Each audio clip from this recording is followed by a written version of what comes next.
നന്നായി വിവാദങ്ങളുടെ ഒരു ഭൂമികയാക്കി അതിനെ മാറ്റാനുള്ള പരിശ്രമം കുറെ കാലമായി തുടങ്ങിയിട്ട്,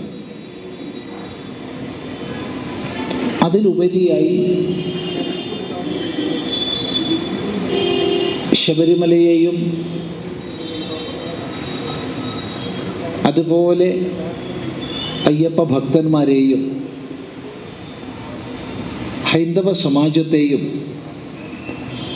ഒരുപോലെ അവഹേളിക്കാനുള്ള നീക്കങ്ങളും നമുക്കറിയാം കുറച്ചു കാലമായി ശക്തിപ്പെടുകയാണ്.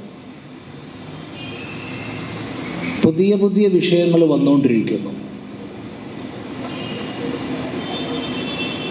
ശക്തമായ ഹൈന്ദവ ചേതന ഒറ്റക്കെട്ടായി ഉണർന്നപ്പോൾ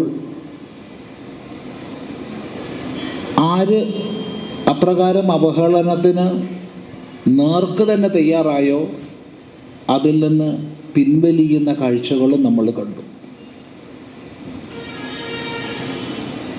തീർത്തും ഒരു സാകാരമായ ഭാവമെടുത്തുകൊണ്ട്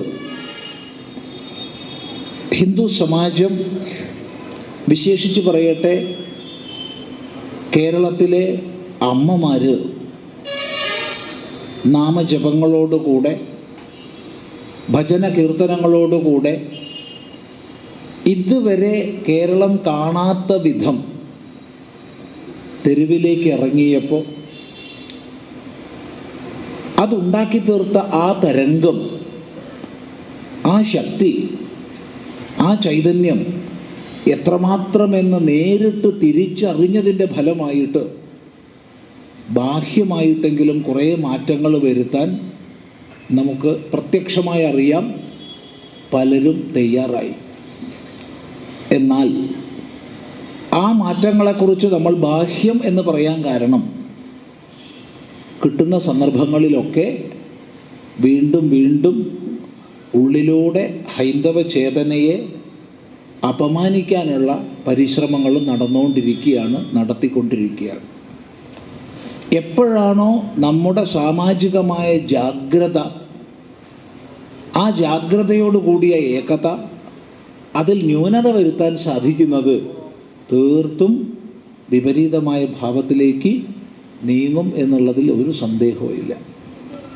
പക്ഷേ ഈ വർഷം തന്നെ ഒന്ന് നോക്കൂ, ബഹുമാനപ്പെട്ട ഹൈക്കോടതിയുടെ യഥാസമയമുള്ള ഇടപെടൽ ഉണ്ടായിരുന്നില്ലെങ്കിൽ യാതൊരു തരത്തിൽപ്പെട്ട ശാസ്ത്രീയ പരിശോധനകളുമില്ലാതെ അവിടുത്തെ പരമ്പരാഗതമായുള്ള ഓരോ ആചാരത്തെയും നശിപ്പിക്കുക എന്നുള്ളതിൻ്റെ ഭാഗമായി അവിടുത്തെ ഭസ്മക്കുളം തന്നെ മാറുമായിരുന്നു. അവിടുത്തെ ഭസ്മക്കുളം മാറുമായിരുന്നു. പക്ഷേ ജാഗ്രതയുള്ളൊരു സമൂഹം ഇപ്പുറത്തുണ്ടെന്നുള്ളതിൻ്റെ ഒറ്റ കാരണം കൊണ്ടാണ് ബഹുമാന്യ ഹൈക്കോടതിയുടെ മുമ്പിലേക്ക് ആ വിഷയം വന്നതും ഇന്ന് ആ നീക്കം തടഞ്ഞിട്ടുള്ളതും. എന്തിനാണ് ഈ സൂചിപ്പിക്കുന്നതെന്ന് ചോദിച്ചാൽ, നമ്മെ സംബന്ധിച്ച് കേരളത്തിലെ ഹിന്ദു ഭക്ത സമൂഹത്തെ സംബന്ധിച്ച് സദാ ജാഗ്രത എല്ലാ വിഷയങ്ങളിലും പുലർത്തേണ്ടുന്ന, സദാ എല്ലായ്പ്പോഴും നിരീക്ഷണത്തോടുകൂടി വർത്തിക്കേണ്ടുന്ന ഒരവസ്ഥാവിശേഷമാണുള്ളത്. പുതിയ പുതിയ വാർത്തകൾ വന്നുകൊണ്ടിരിക്കുന്നു, പുതിയ വാർത്തകൾ. അതുകൊണ്ടാണ് നേരത്തെ പറഞ്ഞത്, സദാ ജാഗ്രതയുള്ളൊരു സമാജ ചേതനയെ നമുക്ക് നിലനിർത്താൻ കഴിഞ്ഞില്ലെങ്കിൽ അതി ആപത്കരമാണെന്നുള്ളത്. ഇവിടെ അയ്യപ്പനും വാവര് സ്വാമിയും തമ്മിലുള്ള ബന്ധത്തെക്കുറിച്ചൊന്നും ചിദാനന്ദപുരി സ്വാമി ഇപ്പോൾ വിസ്തരിക്കാൻ പോകുന്നില്ല. കാരണം നമ്മുടെ അറിവിൻ്റെ ഒരുപാട് പരിമിതികളുണ്ട്. എന്തുകൊണ്ടാണ് ഈ പറയുന്നതെന്ന് വെച്ചാൽ, വൈദികമായ ദേവതാ സങ്കല്പങ്ങളെക്കുറിച്ചാണെങ്കിൽ, അഥവാ ഐതിഹാസികമോ പൗരാണികമോ ആയ ദേവതാ സങ്കല്പങ്ങളെക്കുറിച്ചാണെങ്കിൽ നമുക്ക് പ്രമാണസഹിതം പറയാൻ കഴിയും. ഇന്ന വേദത്തിൽ പറഞ്ഞ, അഥവാ ഇന്ന ഇതിഹാസത്തിൽ ഇന്ന ഭാഗത്ത് അല്ലെങ്കിൽ പുരാണത്തിൽ ഇന്ന ഭാഗത്ത് നിന്ന് നമുക്ക് ചൂണ്ടിക്കാണിക്കാൻ പറ്റും.